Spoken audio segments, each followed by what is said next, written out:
What's up, everybody? It's your man, KJ the Great, dropping another edition of All Sports Media TV. But first, I want to say, I hope and pray everything is great your way. Now, let's talk some MMA news. All right, y'all. So, the GWOAT, Claressa, T-Rex Shields, 14 wins, no losses, no draws, 2 wins by way of knockout. Pound for pound, #1 women's fighter in the world. My opinion, one of the best fighters to ever lace them up. As far as women goes, probably even the best ever.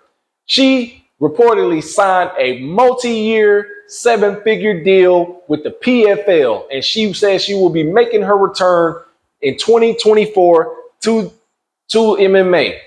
Now, this comes after she had the defense of her 160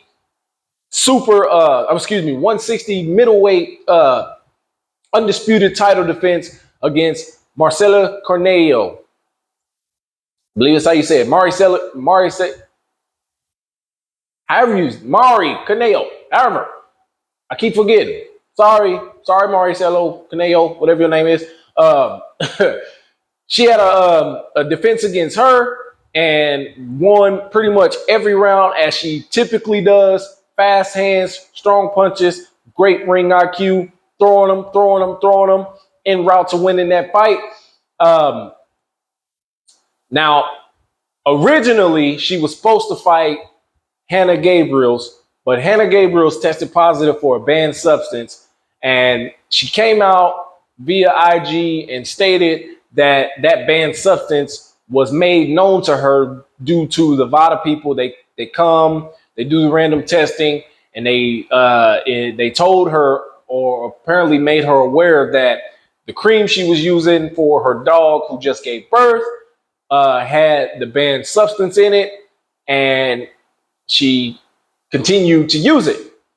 In my opinion, she probably should have used some gloves, but that's hearsay, neither here nor there. But for Claressa Shields, this is big time news, big time for her, because if you go back when she made her debut in the PFL, she won her first fight via knockout after spending over 10 minutes on her back. That's the typical kind of thing that happens with boxers. They come over to MMA, they get wrestled down, and they get stuck on their back a lot. But she pulled through. She found a way. After her opponent went for a takedown, she did a good sprawl, and she kept her down on the ground and just ground and pounded her until the ref called it off. 1 fight, 1 knockout. She came back and she had her second fight. Her second fight, in this fight, it was a split decision loss for Claressa Shields. It was against Abigail Montez, I believe. But the one thing that a lot of people don't give her credit for was her improvement in this fight.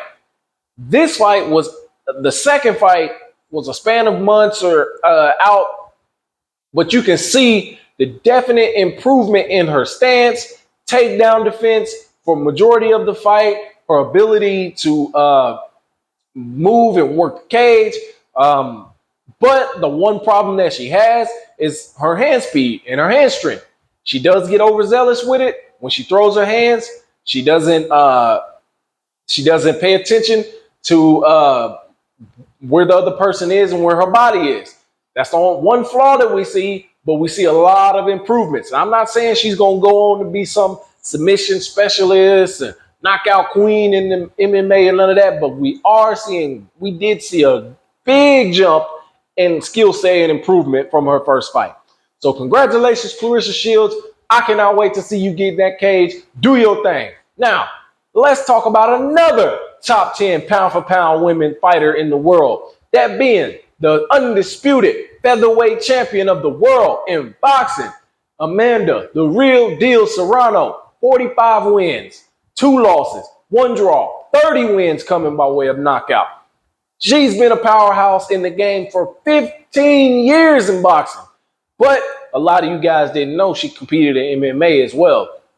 She had, I believe, 5 fights in MMA or so, or something like that. Or was it 2 fights or something? I can't remember. But the wins that she got in MMA were by submission. She also signed a deal with the PFL Championship Edition.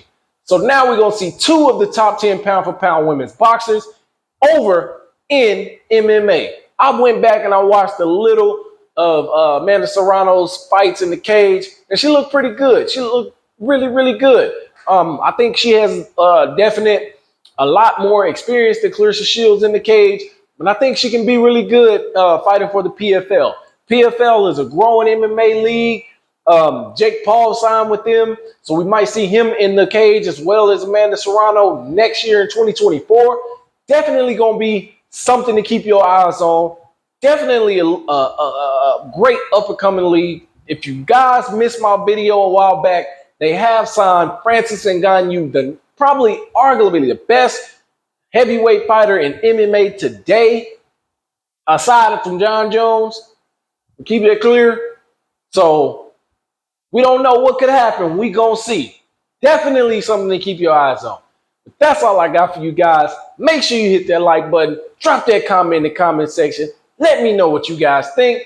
Follow me on Instagram at All Sports Media TV. Follow me on my other Instagram at KJ the Great 09. Thank you guys for tuning in. Peace.